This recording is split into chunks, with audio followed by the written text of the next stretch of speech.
ஹல்லேலூயா. இன்னைக்கு good Friday இல்லை? இந்த குட் ஃப்ரைடேல நான் ரொம்ப யோசிக்கிறது, இந்த மனுஷனுக்காக இவர் இப்படி பண்ணணுமா அப்படி நினச்சிருக்கீங்களா?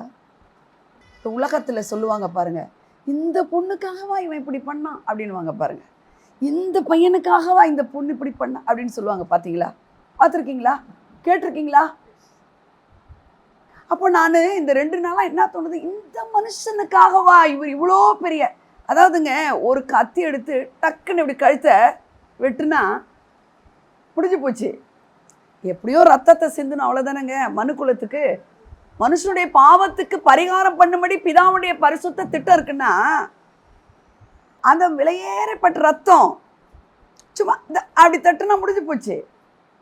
அதே மாதிரி ஒரு சாஃப்ட் கில்லிங் கிடையாது இவரோடது, இல்லைங்களா?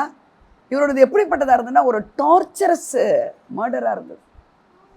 அப்போது நான் நினச்சி பார்த்தேன்,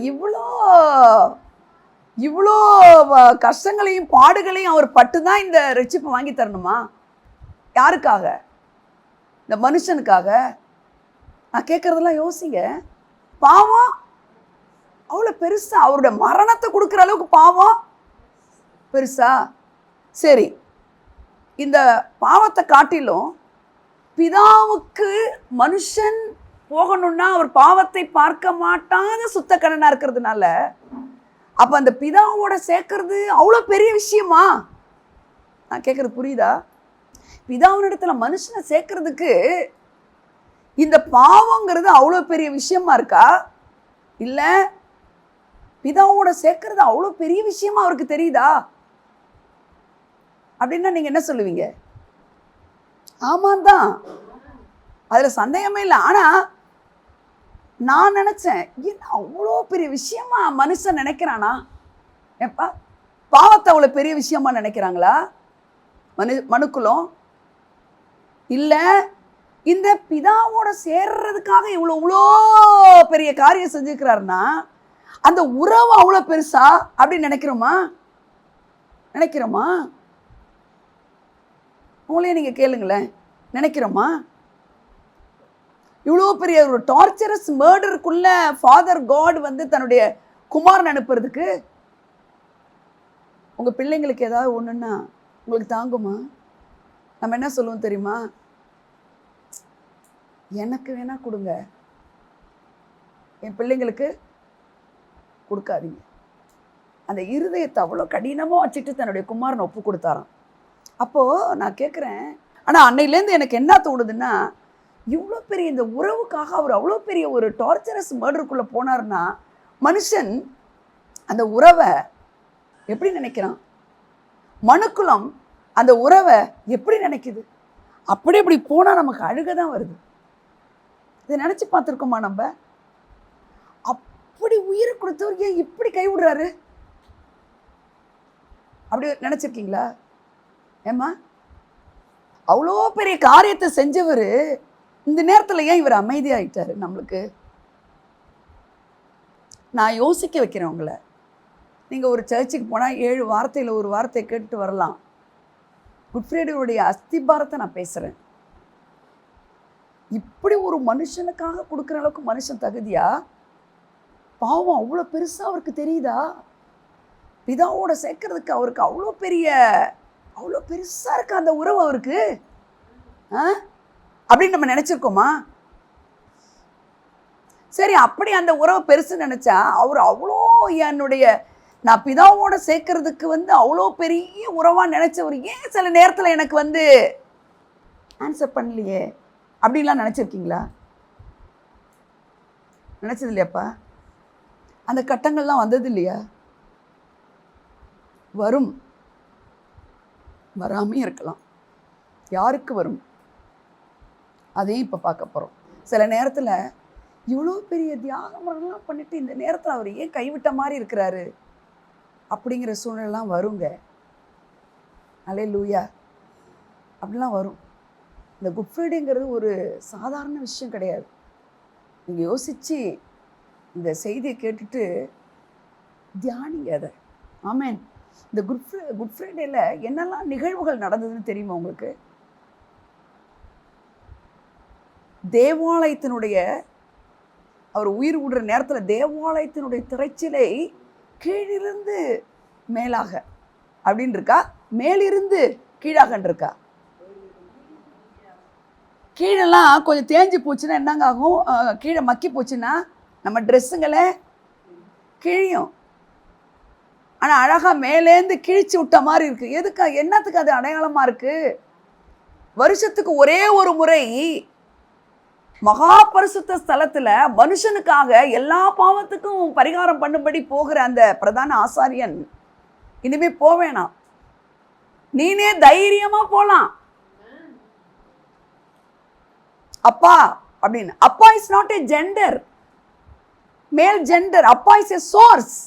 தெரியுமா உங்களுக்கு அப்பான்னா என்னன்னு? தெரியுமா உங்களுக்கு? அப்பாவா இருக்கிறவங்கலாம் கவனிங்க. அப்பான்னா என்னன்னு தெரியுமா? அப்பா இஸ் அ ஃபாதர் அப்படின்னு நினைக்கிறோம். ஆனால் அதோட மூல மொழியிலிருந்துலாம் தியானிச்சோம்னா அப்பா is the source for all. Amen. சன்னா என்ன? மகன். அப்பாவுக்கு மகன் அப்படின்னா மகன் அப்படிங்கிறது ஒரு ஜெண்டர், மகள்ங்கிறது ஒரு ஜெண்டர் கிடையாது. மகன் மகள்னா ஒரு பொசிஷன். அப்படின்னா என்னங்க? அந்த பொசிஷன்ல நிறுத்தி அவர்கிட்ட இருக்கிற சோர்ஸை நீ வாங்கி வாழணுங்கிறதுக்காக இவ்வளவு பெரிய காரியம் செஞ்சுக்கிறார். அல்லேலூயா. எத்தனை பேருக்கு புரியுது? அப்போ தேவாலயத்தின் திரைச்சல கிழிஞ்சிச்சாமா. ஆமென். அப்புறம் என்ன ஆயிடுச்சு? பூமி அதிர்ந்துச்சு, எர்த்குவேக் வந்துச்சு. அப்புறம் என்ன வந்துச்சு?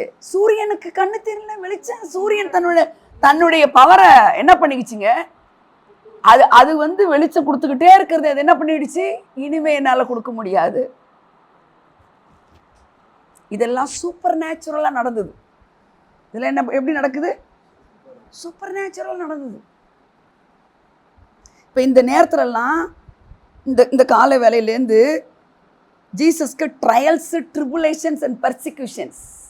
இந்த நேரத்துலலாம் அப்படின்னா உபத்திரவங்கள், பாடுகள், அவரை அக்யூஸ், கிரிமினலுக்குரிய எல்லா காரியங்களும் செய்கிறாங்க இந்த நேரம்லாம். அப்போது சிலுவை சுமக்க முடிஞ்சிச்சு அவரால்? முடியல. முடியாமல் போயிட்டு இருக்கும்போது, அந்த பாதையில் போயிட்டு இருக்கும்பொழுது நல்லா கவனிக்கணும். யார் வந்தா குறுக்க? நடுவில் சிரேனே ஊரானாகிய சீமோன். 15:21 எடுத்து வாசிக்கலாம். ரைட்டா? சிரேனே ஊரானும் அலெக்சாந்தருக்கும் ரூப்புக்கும் தகப்பனாகிய சீமோன் என்னப்பட்ட ஒருவன் நாட்டிலிருந்து அவ்வழியே வருகையில் அவருடைய சிலுவையை சுமக்கும்படி அவனை பலவந்தம் பண்ணினார்கள். இந்த சிரேனே அப்படிங்கிற ஒரு ஊரை பத்தி நீங்க கேள்விப்பட்டிருக்கீங்களா தம்பி? Where is it? இப்போ அதுக்கு பேர் என்ன? லிபியா அப்படின்றவங்க சொல்றாங்க. பார்த்தீங்களா? நார்த் ஆப்பிரிக்கா, சவுத் ஆப்பிரிக்கா எல்லாருக்கும் தெரியும்ல. ஹலோ கவனிங்க. சவுத் ஆப்பிரிக்கா எல்லாருக்கும் தெரியும். நார்த் ஆப்பிரிக்காவில் சிரேன் அப்படிங்கிற ஒரு ஊர். அது இப்போ அதுக்கு பேர் லிபியா அப்படிங்கிற ஒரு பேர் இருக்கு. அங்கிருந்து யார் வரா? யார் பேர் என்ன? அவன் பேரு இப்போ நான் கேட்குறேன், இவன் எருசலேமுக்கு ஏன் வரணும்? என்ன நடக்குதுன்னு பார்க்க. ஏன் பார்க்கணும்? அப்போ ஈஸ் எ பாசரா? ஈஸ் வேடிக்கை பார்க்குறவனான்னு கேட்குறேன். சும்மா அப்படி போயிட்டு வரலான்னு வந்தானா? இல்லை ட்ராவலரா? What for he was on the road. Come on. ஏமா வந்திருக்கணும்? குருசிஃபிகேஷனை பார்க்க வந்தாரா? பாஸ்கா பண்டிகை அது சொன்னாங்க பாருங்க. என்னதுங்க? எருசலேம்ல பாஸ்கா. ஆனால் நிரந்தரமான ஒரு பாஸ் ஓவரா அவர் இருக்கிறாருன்றது தான் நமக்கு திருவுளம் பற்றப்பட்டிருக்கு. அப்ப எல்லாருமே உலக நாடுகள்ல இருந்து எங்க வருவாங்க? ஜெருசலேம் வருவாங்க. நான் கேட்குறவங்கள, அவன் வீட்டிலேருந்து கிளம்பும் பொழுது முதல் நாளே இந்நேரம்லாம் அவன் நடந்துட்டு இருக்கான் ஜீசஸ் சிலுவையை சுமக்கும் பொழுதுன்னா, அப்போ எருசலேம் டு சிரேனேக்கு வரும்பொழுது எவ்வளோ அவர்ஸ் ஆயிருக்கும். அப்போ முன்னாடியே வந்துட்டான்னா, அப்போ இவன் ஒரு டிராவலராகவும் இவன் ஒரு பாசராகவும் வந்திருக்கான். ஆனால் God has a great plan. அவன் வரும்பொழுது என்ன தெரியாது அவனுக்கு? நினைச்சு வந்திருப்பானாமா? அந்த சிலுவையை அங்கே பாருங்க, எல்லாரும் போறாங்க. யாரை பலவந்தம் பண்றாங்க? ஏன் உங்களை பலவந்தம் பண்றாங்க? பைபிளை தூக்குற உனக்கே அப்படின்னு, உங்களுக்கே பாடுகள். He is not ready to carry the cross. Simon is not ready. He is not mentally prepared to carry the cross. சில வேளைகளில் நம்முடைய வாழ்க்கையில் பாடுகள் வரும்போது நம்ம மென்டலி ரெடியாக இருக்கோமாம்மா? சொல்லுங்க. ஐ கேன் கேரி எனி கிராஸ்ன்றோமா? நினச்சி பார்த்துருப்போமா நமக்கு இத்தனை வருஷம் இது நடக்காதுன்னு? ஹலோ, நினச்சி பார்த்துருப்போமா நம்முடைய வாழ்க்கையில் இப்பெல்லாம் நடக்கும்னு? சில வேளையில் நினச்சி பார்த்துருப்போமா? சொல்லுங்க. அவன் கிளம்பும் பொழுது அவனுக்கு தெரியுமா இவருடைய கிராஸை இவன் சுமக்க போறான்னு? ஏன் இவனை அவர் அந்த இடத்துல அனுப்புறாரு? ஏன் அனுப்பணும்? அவன் வீட்டிலேருந்து கிளம்பும் போது அவருக்கு தெரியுது, அவரு ரெடி பண்ணிட்டார். இவன் தான் ரெடி ஆகல, பட் காட் ரெடியா வச்சுக்கிறாரு. ஆக்ட்ஸ் 11:20. அவர்களில் சீப்புரு தீவாரும் சிரேனே பட்டணத்தாருமாகிய சிலர் அந்தியோகியா பட்டணத்துக்கு வந்து கிரேக்கருடனே பேசி கர்த்தராகிய இயேசுவை குறித்து பிரசங்கித்தார்கள். சிரேனே பட்டணத்தார். ஆமென். சிரேனே பட்டணத்தார்னா யாரு?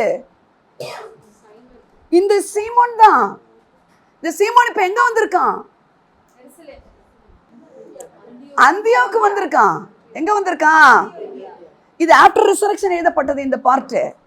நான் என்ன சொல்றேன், God has chosen him. அவனை முன்குறிச்சிருக்கிறாரு. ஆல்ரெடி முன்குறிச்சபடினால அவனே ரெடி ஆகிறதுக்கு முன்னாடியே அவனுக்கு அந்த கிராஸை கொடுத்துட்டார். நீங்க ரெடி ஆகிறதுக்கு முன்னாடி அந்த கிராஸை நீ சுமக்க முடியும்னு கொடுத்துட்டார். அல்லேலூயா, அல்லேலூயா. அவன் கிளம்பும்போது தெரியாது. அவனை குறித்து அழகாக எழுதப்பட்டிருக்கு, பலவந்தம் பண்ணார்கள்னா அவன் ரொம்ப கிரைஸ்டுக்கு தூக்க முடியல, கிரைஸ்டுக்கு மூச்சு விட முடியல.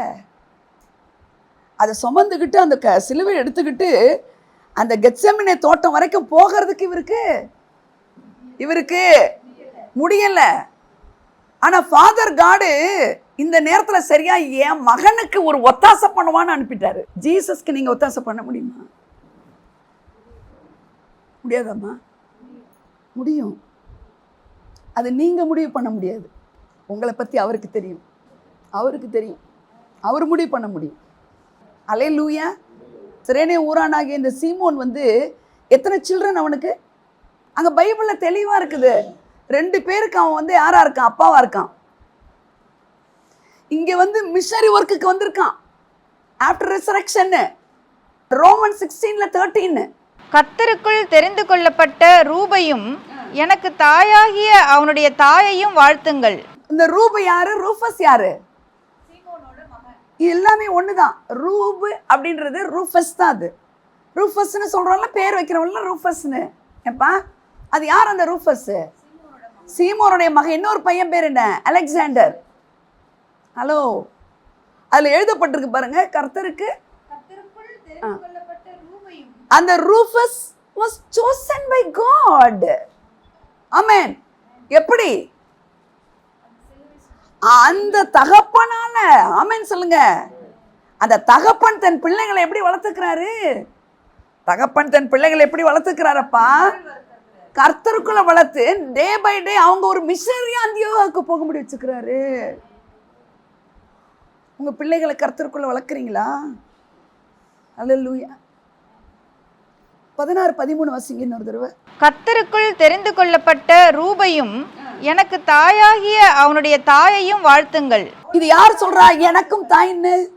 அப்ப பவுல் எவ்வளவு பெரிய ஆளு? பவுலுக்கு தாய் மாதிரி, மதர் லைக் அப்படின்னு இருக்கு அந்த பேஷன் டிரான்ஸ்லேஷன்ல. அப்போ அந்த மதர் மாதிரி இருக்கக்கூடிய இவரை வாழ்த்துங்கன்றாலே, அப்போ ஹூ இஸ் தட் மதர்? சீமோனோட ஒய்ஃபு. ஹலோ, என்னைக்காவது நம்ம சிரேனே ஊரானாகிய சீமோனை நம்ம நினைச்சிருப்போமா? யாரு என்று சொன்ன, அவன் மெர்மர் தான் பண்ணியிருப்பான், அவன் ஓட தான் பார்த்துருப்பான். நமக்கு சில சுமைகள் வரும்போது நம்ம என்ன சொல்லுவாங்க? அவங்களாம் என் வயசு பிள்ளைங்களாம் அவங்களாம் நல்லா இல்லையா? நான் தான் கஷ்டப்படணுமா? அவன் மர்மர் பண்ணா கூட அவனையும் அவன் மனைவியையும் அவனுடைய 2 குமாரர்களையும் அந்தியோகியா பட்டணத்தில் கர்த்தர் முதல் அந்தியோகியில் தான் கிறிஸ்தவர்கள் என்று பெயர் வந்தது. மிஷினரி ஒர்க்கை செய்யறதுக்கு கர்த்தர் சூஸ் பண்ணியிருக்கிறார். அல்லேலூயா. இதில் என்ன உங்களுக்கும் எனக்கு மெசேஜ் இருக்குது?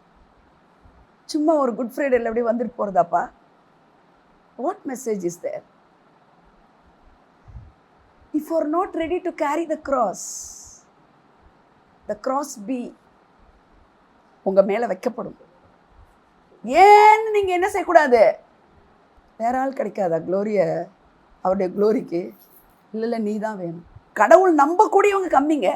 கடவுளை நம்புறவங்க நிறைய பேர் இருக்காங்க, ஆனால் கடவுள் நம்புறவங்க கம்மி. இவன் கிளம்பி கோட்டை போட்டுக்கிட்டு ஜம்முன்னு இவன் வந்து ஜெருசலேமுக்கு பாஸ்கா பண்டிகை கொண்டாட வர்றதுக்கு முன்னாடி அவனுக்கு தெரியவே தெரியாது. தெரிஞ்சிருந்தா இப்படிலாம் கஷ்டத்தின் பாதையில் வருவோன்னு தெரிஞ்சிருந்தா ஊழியத்துக்கு சொல்லுங்க. எத்தனை கஷ்டம் வந்தாலும், எத்தனை பாடுகள் வந்தாலும் தன் சிலுவை எடுத்துக்கொண்டு என்னை பின்பற்றுகிறவன் தான் சீஷன். அல்லேலூயா. எத்தனை பேருக்கு இந்த சிரேனே ஊரானாகிய சீமோனை குறித்து இதில் நமக்கு ஒரு டீச்சிங் இருக்குன்னு நீங்கள் நினைக்கிறீங்க? எத்தனை பேர் நினைக்கிறீங்க? Carry your cross. The end result is glorifying God. நீ தேவனை மகிமைப்படுத்தும்படி நீ மட்டும் இல்லை, உன் பிள்ளைகள். அவன் சீமோன் தான் அங்கே வந்து தூக்குறான். He is a substitute for Jesus cross. பா, ஜீசஸ்க்கு சப்ஸ்டியூட்டாக ஒருத்தரை நினைக்கிறார்னா உங்களை நினைப்பாரா? நினைக்கிறதுக்கு உங்களை சப்மிட் பண்ணுவீங்களா? அல்லேலூயா. எத்தனை பேர் இன்னைக்கு அப்படி சப்மிட் பண்ண போறீங்க? என்ன பாட்டு போட, என்ன நடந்தாலும் நன்றி ஐயா, யார் கைவிட்டா மனசு சொல்லும் நன்றி கெட்டவன், நன்றி கெட்டவன், என்ன இப்படி பண்ணிட்டா, இப்படி பண்ணிட்டான், இந்தியே தெரியல. மனசு சொல்லும். இந்த மனசை ஒழுங்காக்கிறதுக்கு தான் இந்த கல்வாரியை வந்து சிலுவை சுமந்துக்கிட்டு எங்கே போகிறாரு? எங்கே போகிறாரு? கபால ஸ்தலம் என்ற பெயர் பெற்ற ஒரு இடத்துல தான் இருக்குது கொல்கோதா.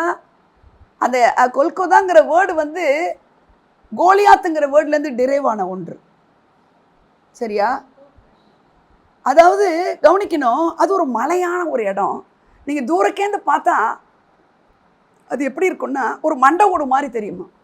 கபாலம் அப்படின்னாலே உங்களுக்கு நல்லா தெரியும், உங்களுக்கு சயின்ஸ் படித்தவங்களுக்கு தெரியும். மண்டை மண்டை. எந்த தோட்டத்தில் கவனிக்கணும், ஆதாம் ஏவாள எந்த தோட்டம், ஏதேன் தோட்டத்தில், எந்த தோட்டத்தில் அந்த மைண்டை, ஹலோ, ஆண்டவர் வந்து இந்த கண்களை வந்து அவரை பார்க்கும்படி, இந்த செவிகளை அவருடைய சத்தத்தை கேட்கும்படியும் அவரோட உலாவும்படியும் தான் வச்சிருந்தாரு. எந்த தோட்டத்தில் சேட்டன் வந்து அதை அட்டாக் பண்ணானோ அதே போல கர்த்தர் என்ன செய்யறாரு, அந்த மண்டையை தான் இன்னைக்கு எடுத்து அந்த மண்டை ஓட்டுலேயே அந்த மண்டையை அடிக்கிறார். எதால? அப்படி ரத்தத்தினால, சிலுவையில். ஆமென்.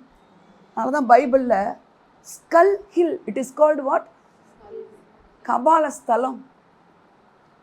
அப்போ உங்கள் மனசு, உங்கள் மைண்டு சொல்லும். மைண்டு முதல்ல ஒரு கணக்கு போட்டுருங்க. நீங்கள் என்ன ஸ்பிரிச்சுவலாக இருந்தாலும் நான் சொல்கிறேன்,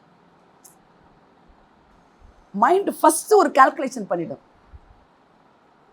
இந்த மைண்டை ஆல்வேஸ் ரொம்ப சீரியஸான ஒரு விஷயங்க இது லைட்டாக எடுக்கிற விஷயமே கிடையாது. இது சீரியஸாக எடுக்க வேண்டிய விஷயம் என்ன, நம்ம மைண்டை எப்பொழுதுமே காடை தான் ஃபோக்கஸ் பண்ணணும். நமக்கு எது தெரியுதோ, தெரிஞ்சா இதான் தெரியுமேன்னு இருக்கக்கூடாது. தெரிஞ்சாலும் சரி, தெரியலனாலும் சரி, கிடைச்சாலும் சரி, கிடைக்காட்டினாலும் சரி, முடிஞ்சாலும் சரி, முடியலனாலும் சரி, ஃபோக்கஸ் யார் தான்? அந்த மண்டை ஒரு யோசனை பண்ணுறதுக்குள்ள அப்பாலை போன்னு சொல்லிட்டு என்ன பண்ணிடணும். அல்லேலூயா.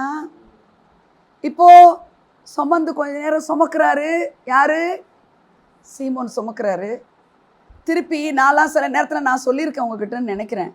சில நேரத்துலலாம் என்னுடைய சுமைகளை நான் சுமக்கவே முடியாத பொழுது நான் ஆண்டவர்கிட்ட சொல்லி அழுதுருக்கிறேன் பாருங்க. என்னன்னு, என் சுமை வந்து அந்த சிரேனே ஊரான் வரும்பொழுது என் சுமை அவன் மேலே போயிடுச்சு போல இருக்குன்னு. அன்றைக்கி டிவியில் ஒருத்தர் பேசுகிறாரு. அன்றைக்கி ஃபாதர் காடு சிரேனே ஊரான் ஆகிய சீமோன் கிட்ட சிலுவையை சுமக்கிறதுக்கும், கவனிங்க, ஜீசஸ்க்கு ஒரு உழுந்து உழுந்து எழுந்திருக்கிறதுக்கு ஒரு சப்ஸ்டியூட்டாக வச்சாரே தவிர அந்த சிலுவையில் முழு பாரமே சிலுவைங்கிற பாரம் தான் இருந்ததே தவிர சிலுவையில் எல்லா மனுஷனுடைய பாரங்களும் இருந்தது இல்லையாமா. உங்களுக்கு புரியுதா? அவள் உங்கள் பாரத்தெல்லாம் யார் தான் சுமந்தா? ஜீசஸ் தான். ஜீசஸுக்கு முடியாத நேரத்தில் யார் தான் வந்தா? சிரேன் ஊரானாகிய சீமோன். அல்லேலூயா. இன்னைக்கு நீங்கள் பார்த்தீங்கன்னா அந்தியோக்கியாவில் அவன் பிள்ளைகள், அவன் ஒய்ஃபு, அவங்கெல்லாம் என்ன செஞ்சுருக்கிறாங்கம்மா? என்ன செஞ்சுக்கிறாங்க? ப்ராமினெண்ட்டாக அவங்களுடைய ஊழியலைன்னா அந்த ஊரில் கிறிஸ்தவர்கள்ன்ற பேரே வந்திருக்காத அளவுக்கு மிஷனரிஸாக இருந்திருக்காங்க. நம்ம ஏதோ வந்தான் சுமந்தான் என்னங்க அப்படின்னு நினைக்கிறோம். நம்ம இப்போ நினைக்கிறோம் ஏதோ நம்ம வாழ்க்கையில் ஒரு பொல்லாத நேரம், நம்ம இந்த வழியாக போயிட்டுருக்கோம், கஷ்டப்படுறோம். நோ, ஆமாம், எல்லாமே பிளான் பண்ணி பர்பஸோடு நீங்கள் வாழ்ந்துட்டுருக்கீங்க. ஆமேன்னு சொல்லுங்க. அல்லேலூயா, அல்லேலூயா.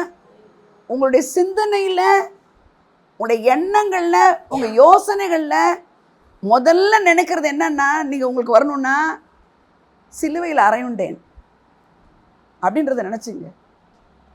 ஆமேன். ஒருத்தவங்களுக்கு மேன்மன் வரணும்னா அந்த மண்டையில் வரும்போது இவங்களோட நான் தேவலாம், அவங்களோட நான் தேவலாம் அப்படிலாம் வரும்போது கிறிஸ்துவின் சிலுவை குறித்து அல்லாமல் வேறு ஒன்றையும் குறித்து நான் என்ன செய்ய மாட்டேன். நினைப்போமா? நினைப்போமா? இப்போ நான் பாயிண்ட்டுக்கு வரேன். இப்போ இவர் சுமக்க முடியாமல் சுமந்துட்டாரு. உங்களுக்கு தெரியும் மல்குஸ் அந்த காதை வெட்டின கதை, மறுதளிச்சது, 7 வார்த்தை பேசுனதெல்லாம். சிலுவையில் இயேசு எத்தனை மணி நேரமாக தொங்கினார்? அப்போது யூதர்களுடைய டைம் என்ன? இப்போ 9 மணிலேருந்து நம்ம டைமில் 9 to 3. அப்போ ஹவு மெனி ஹவர்ஸ்? 6 hours அவருடைய இந்த பாடு.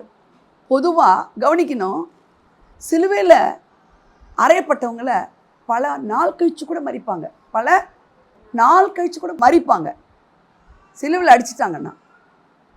யூதர்களுடைய முறைமை வேற, இந்த ஃபியூனரல் பனிஷ்மெண்ட்டு. ரோமர்களுடைய முறை வேற. ரோமர்களுடைய முறை தான் என்னது? குரூசிஃபிகேஷன். அதில் எப்படிப்பட்டதாக இருக்கும்னா, ஒருத்தவங்க மறிச்சிட்டாங்கன்னா நல்லடக்கமே கிடையாது. நாயெல்லாம் செத்துருச்சுன்னா பொட்டி செஞ்சு வைப்பாங்க. 10 நாயை சேர்த்து ஒரே கோயிலில் மூடுவோம். இப்படி இருக்குங்க. நான் ஒரு ரிசர்ச் பண்ண ராத்திரி நான் நாயெல்லாம் தூக்கி போடுற மாதிரி கிரிமினல்ஸை தூக்கி போடுவோம். ஜீசஸ் அவர் கிரிமினல் மாதிரி தான் நடத்துகிறாங்க. அவரை அடக்கம் பண்ணுறது ஒரு பெரிய விஷயம் இல்லை. வாசிக்கிறீங்களா? அரிமத்தியா ஊரானாகிய. சாயங்காலம் ஆனபோது இயேசுவுக்கு சீஷனும் ஐஸ்வர்யவானுமாயிருந்த யோசேப்பு என்னும் பேர் கொண்ட அரிமத்தியா ஊரானாகிய ஒரு மனுஷன் வந்து.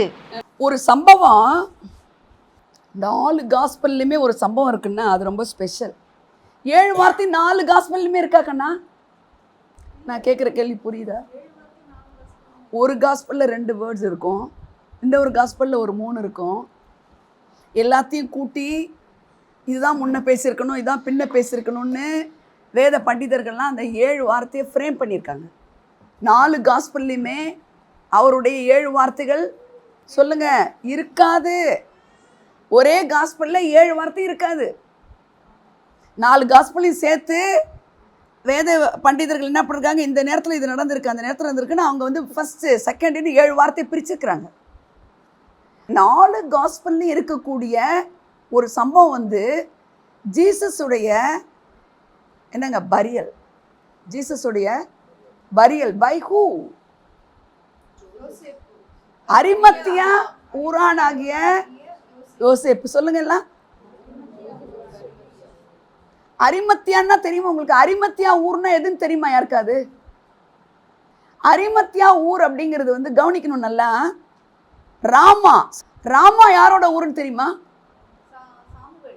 சாமுவேலோட ஊர். அது சாமுவேலோட நேட்டிவ் பிளேஸ். அன்னாளுடைய மகன்.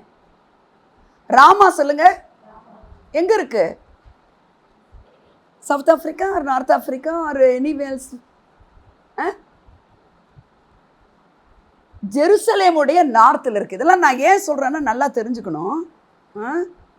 இது ரொம்ப முக்கியமான மெசேஜுங்க. இது இந்த சிரேனே ஊரானாகிய சீமோனும் அரிமத்தியா ஊரானாகிய யோசேப்புடைய செய்தி நமக்கு தேவை. அல்லேலூயா.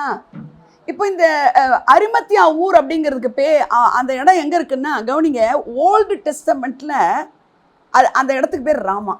ஓல்டு டெஸ்டமெண்ட்டில் கொடுக்கப்படும் பொழுது, நியூ டெஸ்டமெண்ட்டில் அரிமத்தியா ஊரானாகிய யோசேப்பு, சிரேனே ஊரானாகிய சீமோன். மாற்றிடாதீங்க. கவனிக்கிறீங்களா இல்லையா? மேத்யூவில் 27.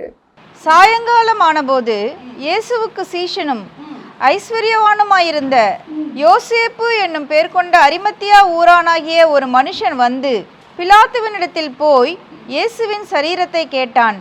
அப்பொழுது சரீரத்தை கொடுக்கும்படி பிலாத்து கட்டளையிட்டான். இப்போ நான் கேட்குறேன், பிலாத்து இஸ் எ கவர்னர். பிலாத்து யாரு? இப்போ நீங்கள் போய் கேட்டால் கொடுத்துருவாங்களா? ஏம்மா நினச்சி பார்த்துருக்கீங்களா? கலெக்டர்கிட்ட நான் ஒரு ஊழியக்காரிங்க என்ன கொடுங்க, நான் கொடுத்துருவாரப்பா. பிலாத்து ஒரு கவர்னர். அந்த நாளில் அவன் தான் சென்டென்ஸ் பண்ணியிருக்கான், ஜட்ஜ்மெண்ட்டு. இந்த பாடியை கொடுங்கன்னா எப்படி குடிப்பான்? கொடுத்தான். ஏசாயா 53:9 பாருங்க. துன்மார்க்கரோடே அவருடைய பிரேதக்குழியை நியமித்தார்கள். ஆனாலும் அவர் மரித்தபோது ஐஸ்வர்யவானோடே இருந்தார்.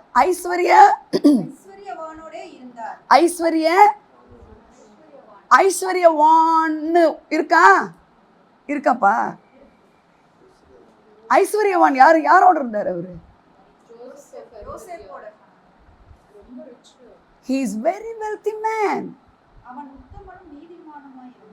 he is a very rich man. 4 காஸ்பல்லையும் அவனை பத்தி எழுதப்பட்டிருக்கு. இந்த தீர்க்க தரிசனம் நிறைவேறும் பொழுது பிலாத்து என்னது அடங்கிதான் ஆகணும்.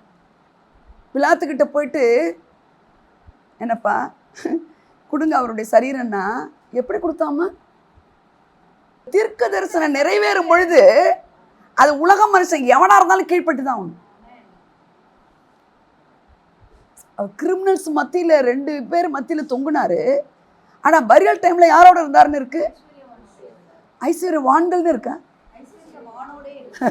எவ்வளோ அழகாக இருக்கு பாருங்க பை. அந்த ஐஸ்வர்யவான் தான் யார் தெரியுமா? யோசேப்பு. ஆமென். இன்னொரு இடத்துல படிக்கலாம் மாறிட்டா, மார்க்கில் 15:42 பாருங்க. கணம் பொருந்திய ஆலோசனைக்காரனும் த கிரேட் சுப்ரீம் கவுன்சிலர். ஒரு சுப்ரீம் கோர்ட்டில் இருக்கக்கூடிய ஒரு சன்ஹான் ரன்னன்னா 71 பேருக்கு தலைவனாக இருக்கிறவனுக்கு பேர் அது. பார்த்தீங்களா? Prominent man and respected soul மைவன். ஆமென். ரொம்ப முக்கியமாக நான் இவரை பற்றி நான் சொல்ல போகிறேன். குட் ஃப்ரைடேல இது ரொம்ப முக்கியமான ஒரு விஷயம். இவன் நேட்டிவ் எதுன்னு சொன்னேன்? அரிமத்தியா. அதை இந்த நாளில் பழைய ஏற்பாட்டில் என்ன பேருன்னு சொன்னேன்? ராமா. இவன் ஒரு wealthy man, is a supreme judicial person, great councillor. 4 gospel இருக்குங்கிறதுக்கு நான் மத்தேயு சொல்லிட்டேன், மார்க் சொல்லிட்டேன். லூக்கால 23 பாருங்க.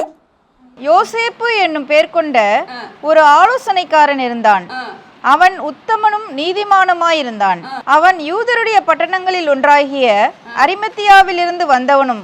பாத்தீங்களா? இந்த இடத்துல அரிமத்தியான் இருக்கு, அங்க படிக்கும்போது ராமான் இருந்தது இல்லம்மா? அரிமத்தியா இருக்கு. அரிமத்தியான் நீங்க போட்டு பாருங்க. அரிமத்தியானா ராமா. யோவான் 19:38. இவைகளுக்கு பின்பு அரிமத்தியா ஊரானும் யூதருக்கு பயந்ததினால் இயேசுவுக்கு அந்தரங்க சீஷனுமாகிய யோசேப்பு இயேசுவின் சரீரத்தை எடுத்துக்கொண்டு போகும்படி பிலாத்துவினிடத்தில் உத்தரவு கேட்டான்.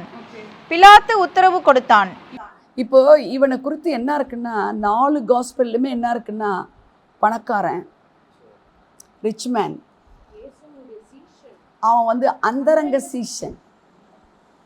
எப்படி? சீஷன்னா என்னங்க? டிசைப்பிள்னா என்னங்க? தன்னுடைய வாழ்க்கையை டிசிப்ளின் பண்ணவங்க. அவன்கிட்ட என்ன டிசிப்ளின் இருந்தது? இவன் பணக்காரன்ற ஒரு காரியத்தை அவன் காமிச்சிக்கல. இஸ் எ ஜென்யூன் பர்சன் இருக்கு, இஸ் எ ஜென்டில்மேன் இருக்கு. Generous man. எப்படி சொல்லலாம் ஜெனரஸ் மேன்னா? கவனிங்க, அவனுடைய பெரிய பணக்காரன் இருக்கிறதுனால யாருமே புதைக்கப்படாத ஒரு ஒரு தோட்டத்தில் அந்த அந்த கல்லறையை கொடுக்குறான். இவன் கல்லறையை கொடுக்குறான், அவன் ஸ்பைசஸை கொடுக்குறான். யார் அவன்? நிக்கோதேமு. இந்த பாடி எடுக்கும்போது ஒருத்தராக எடுத்திருக்க முடியுமா? எடுக்க முடியாது. அன்னைக்கு ராத்திரி வரும்பொழுதே கர்த்தருக்கு தெரியும் இவன் வந்து ஒரு நாள் அவன் வந்து போனக என்ன மறுபடியும் பிறக்கிறதுனா என்ன யூதர்ல நீ ஒரு பெரிய ஆளா இருந்துட்டு இது தெரியாம இருக்கின்றாருல. அன்னைக்கே காட் பிளான் பண்ணிட்டாரு. ஒருவேளை இன்னைக்கு நீங்க சும்மா அப்படி தெரியலாம், உங்களை குறித்து பெரிய பிளான் வச்சுக்கிறாரு. ஆமென், அல்லேலூயா. 150 பவுண்ட்ஸ் இருக்கு. 68 kg தான் இருக்கிறாரா ஜீசஸ்? ரொம்ப ஸ்லிம்மா உயரமா அழகா இருந்துக்கிறார் பாருங்க. ஒரு ஆளா என்ன செய்ய முடியாதுங்க, ஒரு ஆளா பாடி இறக்க முடியாது. எங்க great role given by God. 150 research பண்ணும்போது அது உள்ளபடி படிச்சு பார்க்கும்போது 150 பவுண்ட்ஸ் இருந்தாராம். அப்போ நேரி ஒரு 33 வயசு வாலிபன், உயரமானவர், என்ன ஒரு அழகான ஒரு வாலிபனாக இருந்துக்கிறார் பாருங்க. இறக்கிட்டு ரொம்ப காஸ்ட்லியஸ்ட்டு பெர்ஃப்யூம்ஸு, ஸ்பைசஸ்ஸு. இவன் அவரோட பாடி என்ன செய்கிறான்? ரொம்ப முக்கியமான விஷயம் நான் சொல்ல போகிறேன். ரொம்ப காஸ்ட்லியான ஒரு கிளாத் எது தெரியுமா? லினன்.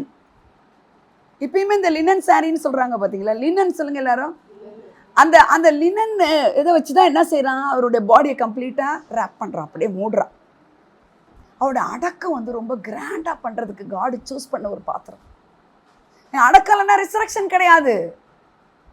அந்த கல்லை மூட வைக்கிறது, அந்த கல்லறைக்கு அந்த கல்லை, அந்த பாடியை வச்சு கல்லை மூடுனது எல்லாம் பார்த்துட்டு இருக்காங்க மேக்டலின் மேரி. இவ்வளோ பெரிய கனமான ஒரு பரியல் நடக்குது ஜீசஸ்க்கு. இது வரைக்கும் கல்ற தோட்டத்தில் யாருமே கிடையாது, இவருக்கு தான் அந்த முதல் கல்ற. ரொம்ப காஸ்ட்லியான ஒரு தோட்டத்தில் காஸ்ட்லியான ஒரு கல்வெற்றில் பண்ணப்பட்டது. அழகா அந்த லினனில் சுற்றி இவன் அவருடைய யார் நிக்கோதேமஸ் என்ன பண்ணுறாரு? என்னென்ன கொண்டுட்டு வந்துருக்கிறாரு பாருங்க. வெள்ளை போலமும் கரிய போலமும் கலந்து ஏறக்குறைய 100 ராத்தல் கொண்டு வந்தான். இதெல்லாம் எத்தனை லட்சங்களாம் இந்த கணக்குப்படி, எத்தனை கோடி. ஹலோ, ஒரு டெத்துக்கு போனால் ஒரு மெட்டி வந்து அந்த காலில் வந்து செத்து போன பிறகு அந்த காலில் முத்தி அந்த இது மறிச்சது என்னமாயிடும்? விரைச்சிக்கும். அந்த வெட்டி எடுக்கிறாங்க. மெட்டி போனால் போட்டுமே. அதுவும் இவரை ராஜாவும் அங்கீகரிக்கப்படாத ஒரு இடத்துல ராஜா பிறந்திருக்கிறார்னு இவர் பிறக்கும் பொழுதே ஒரு குழந்தை பிறந்திருக்குன்னு சொல்லலை. ராஜா பிறந்திருக்கிற அந்த ராஜாவுடைய பரியலும் எவ்வளோ ராஜ மரியாதையோட நடக்குது பார்த்தீங்களா? அதுக்கு பயன்படுத்தப்பட்டவன் யார்? ஒரு சாதாரண மனுஷன். இப்போ இவன் கல்லறையை கொடுத்துட்டான், அவங்க காஸ்ட்லியான பெர்ஃப்யூம்ஸ்லாம் கொடுத்துட்டான், அடக்கம் பண்ணியாச்சு. இந்த ஃப்ரைடேனுடைய ஈவினிங் வந்துருச்சுன்னு நம்ம படித்து முடிச்சுடுவோம். நான் கேட்குறவங்களை, இவன் வந்து யோசேப் என்று ஒருவன் இருந்தான்னு எழுதாமல் அவன் ஊரை குறித்து எழுதப்பட்டிருக்கு அரிமத்தியான்னு. அரிமத்தியா எங்கே இருக்குன்னு பார்த்தா நார்த் ஆஃப் ஜெருசலேம்னு இருக்குது. நார்த் ஆஃப் ஜெருசலேமுக்கு இன்னொரு பேர் வந்து ராமான்னு இருக்குது. ஹலோ, அப்படின்னு படிக்கும்போது ஒரு வசன காட் எனக்கு நினைவுபடுத்துறாரு இந்த ராமான்னு சொல்லும்போது. எரேமியா 31:15 படிக்கலாமாமா? ராமாவிலே புலம்பலும் கசப்பான அழுகையுமாகிய கூக்குரல் கேட்கப்பட்டது. ராகேல் தன் பிள்ளைகளுக்காக அழுது தன் பிள்ளைகள் இல்லாதபடியால் அவைகளின் நிமித்தம் ஆறுதல் அடையாதிருக்கிறாள் என்று கர்த்தர் சொல்லுகிறார். இந்த ராகேல் ஏன் அங்கே வராப்பா? ஏதாவது நினப்பு இருக்கா உங்களுக்கு? ராமாலேருந்து வாங்க அப்படியே. இப்போ வந்து ஜோசப் எந்த ஊருக்காரம்மா? அரிமத்தியா தான். அரிமத்தியாவுக்கு வந்து ஓல்டு டெஸ்டமெண்ட்ல என்ன பேரு? ராமா. மறக்கக்கூடாது. இந்த ராமா அப்படிங்கிறதுக்கு இந்த ப்ராஃபட்டிக் வேர்டை வந்து எனக்கு நினைவுபடுத்துறாரு. இவன் ராமானா இப்போ ராமாவில் ஏதோ ஒரு ப்ளஸ் பாயிண்ட் இருக்குது. அரிமத்தியா ஊருக்கும் ராமானா என்னன்றது பார்க்கும்பொழுது ஒரு விஷயம் வருது. இந்த 31 எரேமியா 31:15 என்ன எழுதப்பட்டிருக்கு கவனிக்கணும் இந்த விஷயத்த. ராமாவிலே புலம்பலும் கசப்பான அழுகையுமாகிய கூக்குரல் கேட்கப்பட்டது. ராகேல் தன் பிள்ளைகளுக்காக அழுது. எதுக்கு ராகேல் இங்க கொண்டு வராரு? ஒரு ஒரு லைஃப் ஜேர்னிக்கு போகும்பொழுதுமா இவ ப்ரெக்னெண்ட்டாக இருக்கா. யாரவோ? ரேச்சல், ராகேல். அந்த பிள்ளையை பிறக்க முடியாத இடம் வர்ற இடம் எது தெரியுமா? ராமா. அப்போ அந்த அறுத்து வச்சு என்ன செய்கிறா, இந்த பிள்ளை 2வது தடவை இது என்னது ஆண் பிள்ளைதான்னு சொல்லிட்டு பார்க்கும்போது அவள் வந்து அந்த வலி தாங்காமல் அவள் டெலிவரிலேயே செத்து போகிறா. அந்த நேரத்தில் அவளுடைய உள்ளத்தை பைபிள் எப்படி விஸ்தரிக்குதுன்னா, முதல் பிள்ளை யாரு? ஜோசப்பும் ரொம்ப நாள் கழிச்சு பிறந்தாங்க அவன். ஹலோ, இந்த பிள்ளையும் பிறந்து அம்மா இல்லாமல் போகுது, அந்த பிள்ளையும் ரொம்ப நாள் கழிச்சு பிறந்துச்சு, பாசம் காட்ட முடியல. அப்போ அவளுடைய உள்ளம் எப்படி இருக்குது? எப்படி இருக்குது? இதெல்லாம் நான் கதை அடிக்கலைங்க, பைபிள் சொல்லுது. ராகேல கோட் பண்ணுது. அவள் சாகும்பொழுது உள்ளம் எப்படி இருந்துதான்? ராமால உள்ள துடிச்சு சாகுது. அவளை அடக்கம் பண்ணுற இடம் தான் பெத்லகேம். எப்பிராத்தா என்னப்பட்ட பெத்லகேம். பார்த்தீங்களா? அந்த போகிற வழியில் அடக்கம் பண்ணப்பட்டால் இருக்குதா ரீட்டா? அதில் 35:19 இருக்குதா? ராகேல் மரித்து பெத்லகேம் என்னும் எப்பிராத்தா ஊருக்கு போகிற வழியிலே அடக்கம் பண்ணப்பட்டாள். பார்த்தீங்களா? அந்த எப்பிராத்தா எங்க இருக்கு அப்படின்னு கேட்டீங்கன்னா, it is a south of Jerusalem. Ramah is north of Jerusalem. இதெல்லாம் வந்து என்ன ஹிஸ்டரி ஜாகிரபி மாதிரி நினைக்காதீங்க. அந்த ராமாவுக்கு வரும்பொழுது அவளுக்கு டெலிவரி பெயினில் செத்து போகிறான். அடக்கம் பண்ணும்போது எங்கே அடக்கம் பண்ணுறாங்க? இந்த ப்ராஃபஸ் என்ன மேத்யூவில் வருது, இந்த ப்ராஃபஸ் 2ல். ராமாவில் அழுகையும் கூக்குறோம். அந்த ஜெரமாயா 31:15 வந்து மேத்யூ 2ல் பாருங்களேன் ரீட்டா. புலம்பலும் அழுகையும் மிகுந்த துக்கம் கொண்டாடலும் ஆகிய கூக்குரல் ராமாவிலே கேட்கப்பட்டது. ராகேல் தன் பிள்ளைகளுக்காக அழுது அவைகள் இல்லாதபடியால் ஆறுதல் அடையாதிருக்கிறாள் என்று.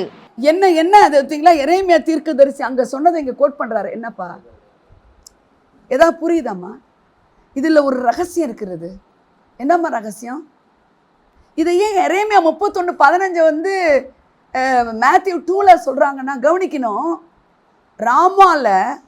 ராமால இந்த அரிமத்தியா ஊரானாகிய யோசேப்புங்கிறவன் இருந்திருக்கான். அப்போ அந்த நாளில் ஏரோது என்ன சொல்றான்? ராஜா பிறந்திருக்கிறாருன்னதும் அந்த அவர்களை மிஸ்கைட் பண்ணி கணக்கு பண்றான். ஆஹா, இந்த சாஸ்திரிகள்லாம் அவங்களாம் நம்மளை வஞ்சிச்சுட்டானுங்கன்னு சொல்லிட்டு ஒரு கால்குலேஷன் பண்றான். இவங்க வந்தது போனது எல்லாத்தையும் கணக்கு பண்ணி 2 வருஷத்துக்கு இருக்கிற ஆண் பிள்ளைகள் எல்லாரையும் என்ன செய்ய. ஏங்க, இந்த ராமாவில் அந்த அழுகையின் கூக்குரல்ல தன் பிள்ளைகளுக்கு பறி கொடுத்தவன் இந்த யோசேப்புங்க. இப்போ யோசேப்பு இவர் அடக்கம் பண்ணும்போது என்ன நினச்சிருப்பான்? இந்த வயசில் நமக்கு ஒரு பிள்ளை இருந்திருக்கும். அப்போ ப்ராஃபஸ் என்னதுங்க? ப்ராஃபஸ் என்னங்க? அந்த ராகேல் தன்னுடைய உள்ளத்தில் கதறி என் 2 குழந்தைங்களை என்ன ஆகும்னு அழுத மாதிரி இந்த 2 வயசுக்குட்பட்ட பிள்ளைகள் எல்லாம் சாகும்பொழுது அந்த ப்ராஃபஸ் நிறைவேறது யோசேப்புடைய வாழ்க்கையில். புரிஞ்சுச்சாங்க? அப்போ எத்தனை வருஷம் அவனுடைய உள்ளத்தில் பிளான் பண்ணியிருப்பாங்க. ஏன்னா தேவனுடைய ராஜ்யம் வர காத்திருந்தவன் எழுதப்பட்டிருக்கு. அப்போ கிங்டம் ஆஃப் காடை எஸ்டாப்ளிஷ் பண்ணுறதுக்கு இவர் ரிசரக்ஷன் வரணும்னா அந்த பாடியை நான் எடுக்கணும்னு அவன் வந்து அந்த நாளில் அவன் என்ன சொல்லியிருக்கலாம்? இவர் பிறந்ததுனால என் பிள்ளைங்க கொலை பண்ணப்பட்டாங்க, மறிக்கல, கில்டு பை ஏரோது தன்னுடைய அதிகாரத்தை துஷ்பிரயோகம் பண்ணி ஏசுங்கிற ஒரு ராஜா இருக்கக்கூடாதுன்னு இந்த கணக்கு பண்ணி பார்க்குறான். இதுலேருந்து இவ்வளோ நாள் இவங்க வந்து நம்ம ராஜாவை பார்க்க போகிறேன்ட்டு வரல. அவனை கிட்டத்தட்ட 2 வயசுக்கு உட்பட்ட பிள்ளைகளை கட் பண்ணி விட்டுரு தலையை, அவ்வளோதான், முடிஞ்சு போச்சு. அப்போ எத்தனை பேருடைய உள்ளம் அன்றைக்கு ராகால் அழுத மாதிரி கூக்குரல் கட்டுச்சாமா. அதில் பாதிக்கப்பட்டவன் தான் யாருங்க? இதெல்லாம் நான் கதை உள்ள, நீங்கள் பேஷன் டிரான்ஸ்லேஷன் எடுத்து கிராஸ் நோட்ஸை படிங்க.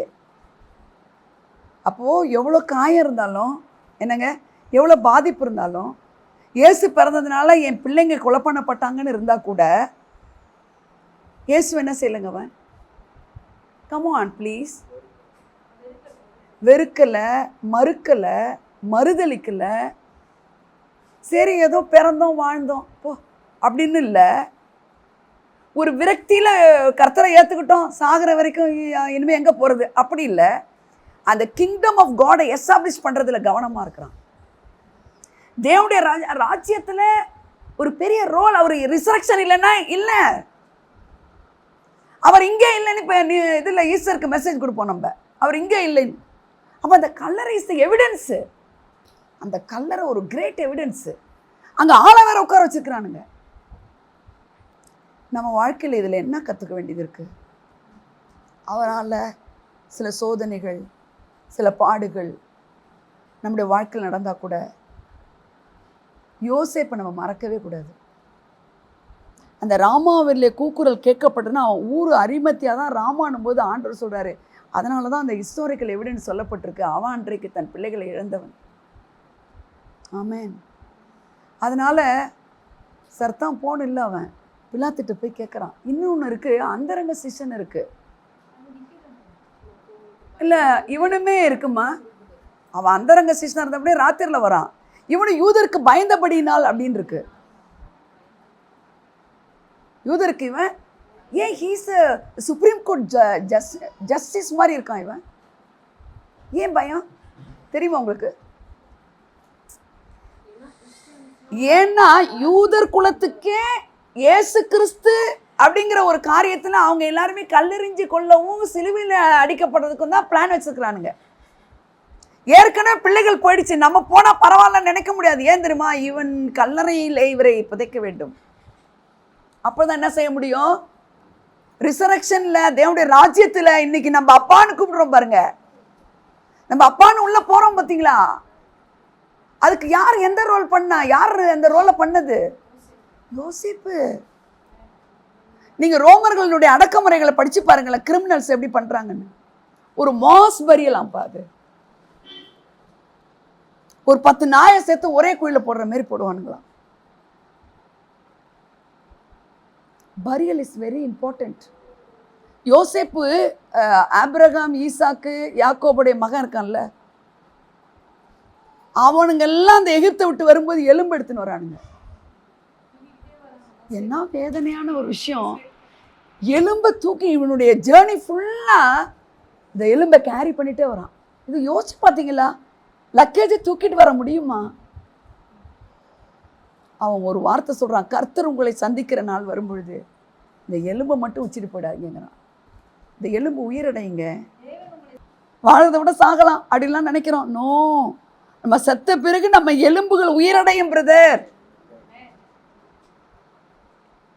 அது தெரிஞ்சதுனால தான் அவன் என்ன செய்கிறான், உங்களை சந்திப்பார், கட்டாயமாக என்னுடைய எலும்பை நீங்கள் தூக்கிட்டு போயிருங்க. அல்லேலூயா. உங்கள் வாழ்க்கையில் இந்த அரிமத்தியா ஊரானாகிய யோசேப்பிடத்திலிருந்து கற்றுக்கிறது என்ன? என்ன வந்தாலும் தேவனுடைய ராஜ்யம்தான். பிள்ளைகள் கிடையாது அவனுக்கு, பிள்ளைகளை இழந்திருக்கான். பெரிய பணக்காரவங்களுக்கு சிலதெல்லாம் இல்லைன்னா அவங்க ஜாலியாக தான் இருப்பாங்க. காசில் வறுமையில் கஷ்டப்படுறவங்களுடைய காடை தேடுறதுக்கும் உண்மையாக சொல்கிறேங்க, கஷ்டம். உங்களுக்கு எவ்வளோ பணம் இருந்தாலும், காசு இருந்தாலும், செல்வாக்கு இருந்தாலும், எல்லாமே ஒரு நாள் ஒன்றும் இல்லாமல் போயிடுங்க. ஒரு நாளும் ஒரு உதவி வராதுங்க. கிராஸை தூக்க முடியுன்ற ஒரு பிளான் இருக்கிறதுக்கு முன்னாடியே கிராஸை வச்சுடுவார். அதை நான் முடியுமான்னு நான் பிளான் பண்ணலாம். நீங்கள் அவர்கிட்ட என்ன செய்ய முடியாது. நான் இதுக்கு ரெடியாக நீங்கள் என் மேலே வச்சிங்கன்னு கேட்க முடியுமா? ஜெமிமா, கொஞ்சம் நான் ரெடி ஆகிக்கிறதுக்குள்ளே வச்சுட்டிங்களே. இருந்தாலும் அவர் ஒன்று நம்புகிறார். அந்த உறவுக்காக தாங்க இவ்வளோ பெரிய மரணம். நான் அப்பா, அவ்வளோதான். இந்த உலகத்தில் அப்பா கொடுக்குறதெல்லாம் காண போயிடும். நான் அப்பா உனக்கு, நீ அந்த பொசிஷனில் இருங்கிறாரு. மகன்னா என்னன்னு சொன்ன? பொசிஷன். அது ஒரு ஜெண்டர் கிடையாது. மகள் மகன்ற ஜெண்டரில் நீங்கள் போக முடியாது. ஒரு பொசிஷன், நான் வந்திருக்கேன் அப்படின்னு சொல்லலாம். ஸோ இந்த குட் ஃப்ரைடேயில் இந்த நேரத்துலலாம் அவர் என்ன செய்கிறாங்க, 9லேருந்து 3 வரையில் 6 மணி நேரம் அவர் கஷ்டப்பட்டார். மற்ற கிரிமினல்ஸ்லாம் நாள் கழிச்சு சாவான். இவர் அந்த கரெக்டாக தலையை சாய்ச்சிட்டு தான் உயிரை விடுறாரு. உயிர் விட்ட பிறகு தலை சாயல. எவ்ரிதிங் ஃபாதர் காடு ஒரு மனுஷனை ஒரு மனுஷனா நினைக்கல, அவருடைய செல்ல மகனா நினைக்கிறார். ஆமென். அதனால தன்னுடைய குமாரனே கொடுத்துட்டாரு. இது மாதிரி யாருங்க அன்பு காட்டுவா? இது மாதிரி யார் அன்பு காட்டுவான்னு நீங்க நினைக்கிறீங்க? அந்த அன்புக்கு என்ன செய்ய போறீங்க? நான் ஃபர்ஸ்ட் இன்ட்ரோடக்ஷன்ல சொன்ன மாதிரி தான், இவ்வளோ நன்றி கெட்ட மனுஷனுக்கு இவ்வளோ செய்யணுமா அவரு? சரி, இப்போ நன்றி உள்ளவங்க நினைக்கலாம், ஏன் நான் உங்களுக்கு நல்லா தானே இருக்கேன், எனக்கு ஏன் இப்படி செய்யணும் அப்படின்னு கேட்கணுமா? நம்ம எப்படி இருந்தாலுமே நம்ம ஃபோக்கஸ் அவர் தான். எப்படி இருந்தாலுமே அவருடைய ராஜ்யத்துக்கு தான் நீங்க. ஆனால் முடிவில் காட் பி க்ளோரிஃபைட். வேற யாருமே மகிமையடைய போறதில்லை. கர்த்தர் உங்களை ஆசீர்வதிப்பார். God bless you. நடமாட முடியா தடுமாறி கிடந்த முடவனின் குரல் கேட்டு நின்று, நடமாட முடியா தடுமாறி கிடந்த முடவனின் குரல் கேட்டு நின்று, இடம் தேடி வந்து இதயத்தில் நொந்து நடமாட செய்ததாலே, உந்தன் கால்களில் ஆணியோ அரசே, அதுதான் சிலுவையின் பரிசு. உந்தன் கால்களில் ஆணியோ அரசே, அதுதான் சிலுவையின் பரிசு. உருகாதோ நெஞ்சம் அவர்தானே தஞ்சம், உருகாதோ நெஞ்சம் அவர்தானே தஞ்சம், உனக்காக பலியாக வந்தார். கலங்காதோ கண்கள் வழியாதோ கண்ணீர், கல்வாரி காட்சியை கண்டு, கல்வாரி காட்சியை கண்டு உருகாதோ நெஞ்சம், உருகாதோ